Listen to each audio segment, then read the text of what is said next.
আরব আমিরাত ও পাকিস্তানের বিপক্ষে টি-20 সিরিজকে সামনে রেখে মিরপুরে শুরু হয়েছে বাংলাদেশ দলের অনুশীলন। তবে প্রথম দিনের প্র্যাকটিসে উপস্থিত ছিলেন মাত্র 5 জন ক্রিকেটার।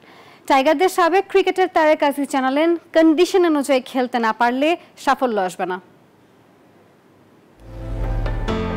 মিরপুরে হাস্যোজ্জ্বল লিটন দাস ক্রিকেটের সংক্ষিপ্ত ফরম্যাটে ক্যাপ্টেনের দায়িত্ব পেয়েছেন, সেটি তার খুশির কারণ। বিসিবির একাডেমি ভবন থেকে বের হতে একজন অভিনন্দন জানালেন মিস্টার দাসকে। এর মাঝে মিরপুরের সেন্টার উইকেটে ব্যাটিংয়ে ব্যস্ত সৌম্য সরকার, তানজিদ তামিমরা সেটি পরখ করে দেখছিলেন কোচ মোহাম্মদ সালাউদ্দিন।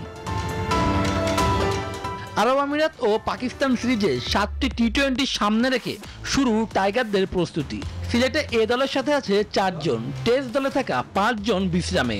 আর পিএসএল খেলতে ব্যস্ত রিশাদ হোসেন ও নাহিদ রানা। সদ্যই লেভেল 3 কোচ সম্পূর্ণ করে দেশে ফিরেছেন তারেক আজিজ।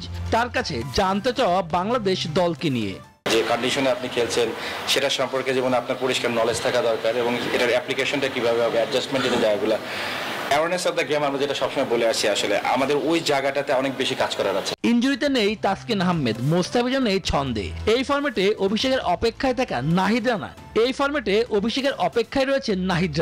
জানি যে আমাদের পেস বোলিং ডিপার্টমেন্টে যদি আপনি দেখেন যে ওভারঅল তারা সবাই আগের থেকে অনেক বেশি অ্যাওয়ারনেস, বাট প্রফেশনাল ওয়েতে যদি আপনি কোনো কিছু ইন্টারন্যাশনালি অ্যাচিভ করতে চান তাহলে যে স্যাক্রিফাইসটা আপনার করা দরকার অ্যাজ এ প্লেয়ার, আমি বলবো যে ফার্স্ট কলটা তার দিক থেকে আসা দরকার। সালাউদ্দিনের পাশাপাশি ছিলেন বিসিবির কোচ সোহেল ইসলাম ও ফিল্ডিং কোচ জেমস প্যানেট। তবে সিলেটে এ দলের ম্যাচ দেখতে যাওয়ায় প্রথম দিনে ছিলেন না head coach Phil Simmons. Shubhadeb Nath, news 24, Dhaka.